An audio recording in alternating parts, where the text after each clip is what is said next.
Olá a todos e bem-vindos a mais um episódio do Journal Club Uphill Evidentia. Hoje vamos falar da insuficiência cardíaca.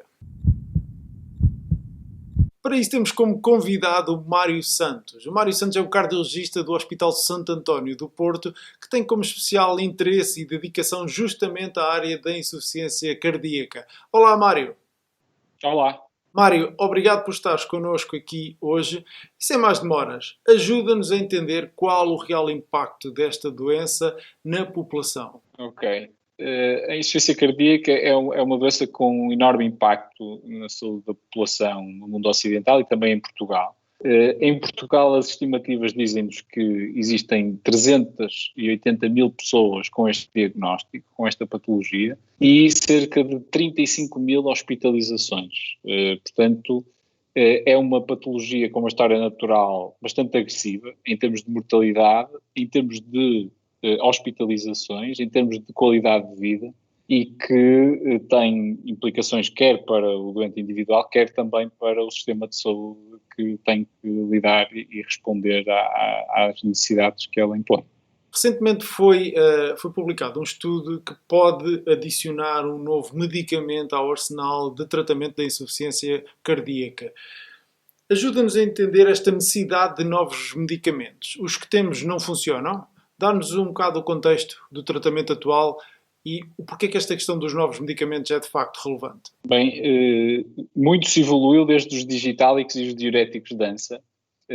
Hoje as opções são mais e melhores, mas não são suficientes, claramente. E os números que permitem ter esta ou sustentar esta afirmação num doente de 65 anos, tratado com os atuais fármacos disponíveis e recomendados para esta doença, a insuficiência cardíaca com fração de ejeção reduzida, beta-bloqueador, IECA, ARO, sacubitril/valsartan e antagonistas dos receptores de mineral-corticoide, a taxa de hospitalização anual é de entre 10% e 20%, e a taxa de mortalidade cardiovascular é à volta dos 8%, 10%. Estamos a falar de pessoas de 65 anos, ainda sem idade para se reformarem em Portugal, profissionalmente ativo, e portanto são números que espelham a necessidade de surgirem novos medicamentos que acrescentem àquilo que já existe. Foi justamente essa necessidade que justificou um estudo recentemente publicado no New England Journal of Medicine, denominado Cardiovascular and Renal Outcomes with Empagliflozin in Heart Failure. O estudo Emperor Reduced. Alright. Um pouco de contexto. A empagliflozina é um inibidor do transportador de sódio-glucose 2. Ora, estes inibidores são fármacos que nos últimos anos demonstraram benefício na população diabética. Aliás, eles foram desenhados inicialmente para diabéticos. Nos diabéticos demonstraram benefícios em resultados cardiovasculares, no famoso EMPA-REG Study. Ora, nos vários estudos que seguiram ao EMPA-REG, demonstrou-se de uma forma relativamente consistente benefícios cardiovasculares no subgrupo com insuficiência cardíaca. Ora, assim, naturalmente, surgiu a dúvida de será que estes fármacos funcionam mesmo que não haja diabetes? Na realidade já sabemos que sim. Uma outra molécula desta classe farmacológica, a dapagliflozina, demonstrou justamente benefício num outro ensaio. Mas os autores do Emperor Reduced quiseram ir mais longe e estudar esta molécula em doentes especialmente doentes, com uma fração de ejeção bastante reduzida. Será que em doentes com insuficiência cardíaca com fração de ejeção reduzida, a empagliflozina adicionada ao tratamento habitual diminui mortalidade e hospitalizações nestes doentes? Ora, foi justamente esta pico que o estudo publicado em agosto de 2020 no New England Journal of Medicine procurou responder. Olhando para o estudo, ele foi um ensaio clínico aleatorizado com dupla ocultação, maioritariamente realizado na Europa, multicêntrico então, reuniu 3.730 doentes com insuficiência cardíaca. No grupo de intervenção fizeram os cuidados habituais mais empagliflozina 10 mg diário, no grupo comparador apenas os cuidados habituais. A baseline, tínhamos dois grupos bastante semelhantes naquilo que são as variáveis mais relevantes, uma idade média de 67 anos. Curiosamente e de alguma forma intrigante, apenas um quarto eram mulheres, todos em classe 2, 3 ou 4 da New York Heart Association, a maioria em 2. Cerca de metade tinham etiologia isquémica na sua insuficiência, um terço tinham tido hospitalização no último ano, um terço tinha fibrilação auricular, 2/3 com hipertensão, metade destes doentes com diabetes. Ok, o que é que eles encontraram então? Durante uma mediana de 16 meses, verificou-se o outcome composto de mortalidade e hospitalizações em 19,4% no grupo da empagliflozina e 24,7% dos doentes no grupo placebo. Isto dá então um hazard ratio de 0,75, um intervalo de confiança de 0,65 a 0,86 com um P significativo. Ou seja, que houve uma diferença significativa entre os dois grupos naquilo que eles foram medir, que foi um composto de mortalidade com hospitalizações. Este resultado composto foi conseguido maioritariamente à custa da redução das hospitalizações. Com follow-up de 16 meses de mediana, não houve diferença significativa no que diz respeito à mortalidade. Como resultados secundários, a taxa anual de declínio na taxa de filtração glomerular estimada foi mais lenta no grupo da empagliflozina do que no grupo do placebo. No que diz respeito à segurança, houve mais infecções do trato genital não complicadas no grupo da empagliflozina, algo aliás que não é novo e que é consistente com os estudos que foram feitos em diabéticos. De resto, o perfil de segurança reportado do fármaco é bastante favorável, é bastante bom, não havendo outros eventos adversos reportados significativos. Bem, Mário, ajuda-nos agora a entender isto e a trazer a evidência até ao terreno. Um dos aspectos com que eu me preocupo frequentemente é se os doentes incluídos nos ensaios clínicos são semelhantes ou não aos doentes que nós vemos na consulta. Os doentes incluídos neste estudo foram ou não, e são ou não semelhantes àqueles que nós vemos nas consultas? São doentes que nós vemos na consulta. Pegando em duas ou três características essenciais que permitem olhar para a população recrutada, 67 anos de idade média, sobretudo homens, quase 75%, sobretudo 3/4 dos doentes em classe NIA 2, portanto são doentes que na consulta reportam apenas sintomas ligeiros, intolerância ao esforço, habitualmente, para as atividades do dia-a-dia, portanto não são doentes que chegam ofegantes à consulta para mínimos esforços, e com uma fração de ejeção de média de 27%, portanto a maioria tinha depressão grave da função sistólica do ventrículo esquerdo. Muito bem tratados, portanto não há nenhum elemento nem dos critérios de inclusão, nem da exclusão, nem depois olhando para a população que foi recrutada, que ameace a validade externa ou que ponha em causa a extrapolação dos resultados que o ensaio teve para a população de doentes com insuficiência cardíaca com fração de ejeção reduzida, que habitualmente vemos na consulta. Ok, muito bem. Então, atendendo a isso, qual o contributo que o estudo Emperor Reduced faz no tratamento da insuficiência cardíaca? Ou seja, de outra forma, como é que a empagliflozina pode ou não entrar no arsenal medicamentoso com que ajudamos estas pessoas com insuficiência cardíaca?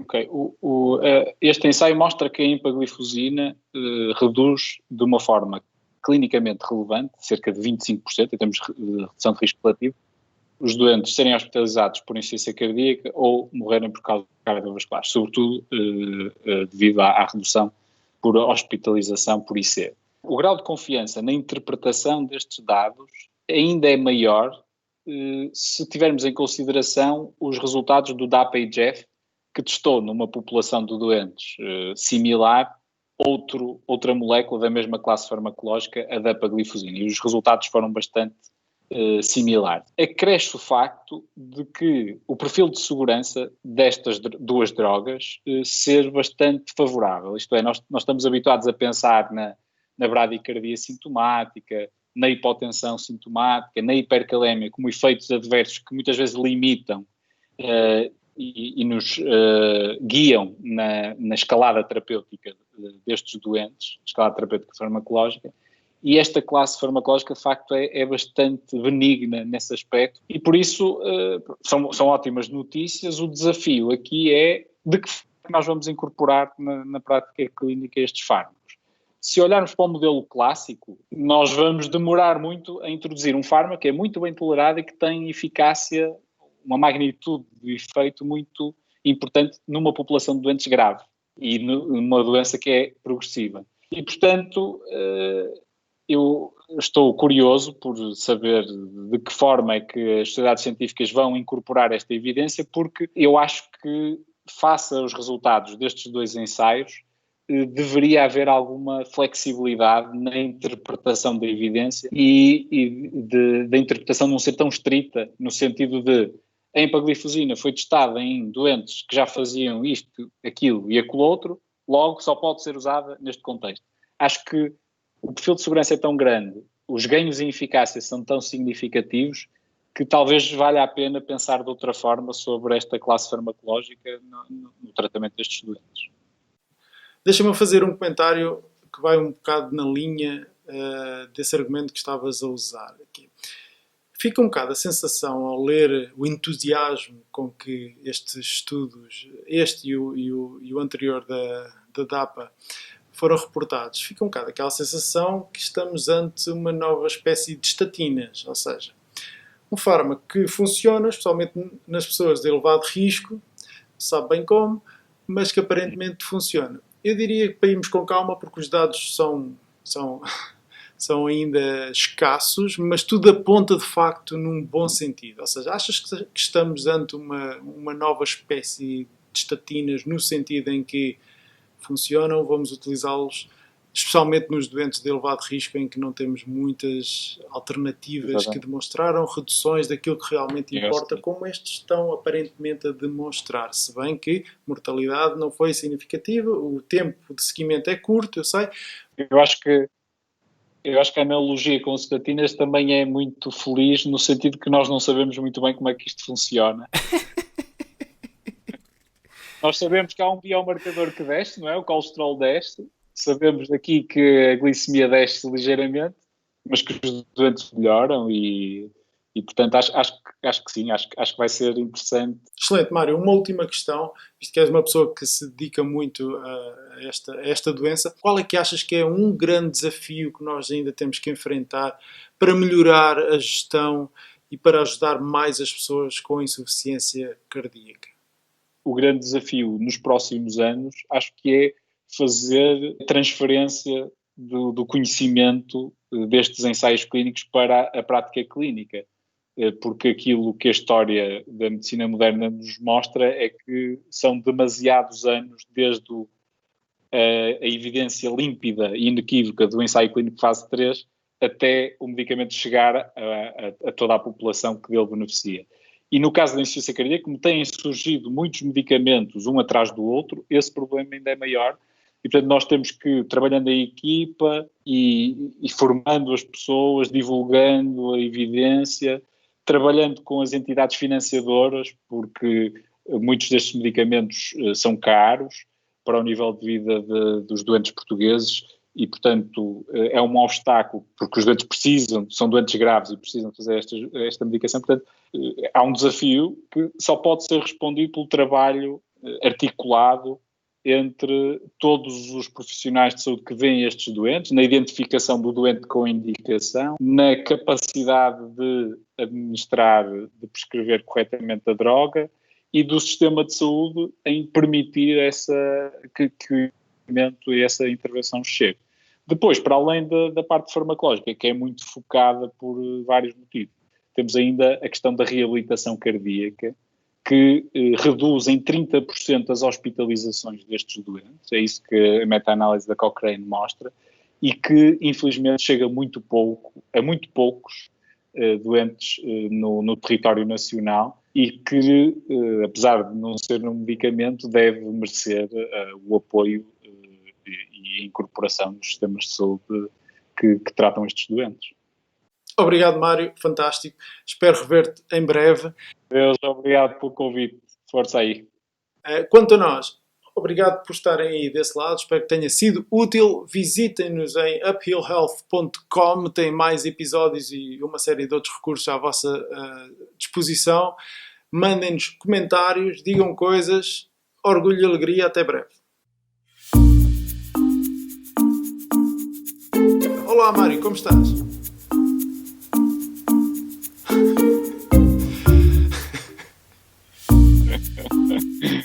Não precisa dizer nenhum palavrão. Cardiovascular. Um pouco de contexto, rapidamente. Ora, nos vários estudos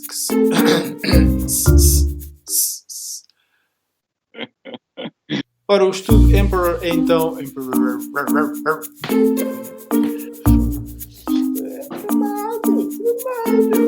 Pois é. Bem, é justamente este pico que o estudo Emperor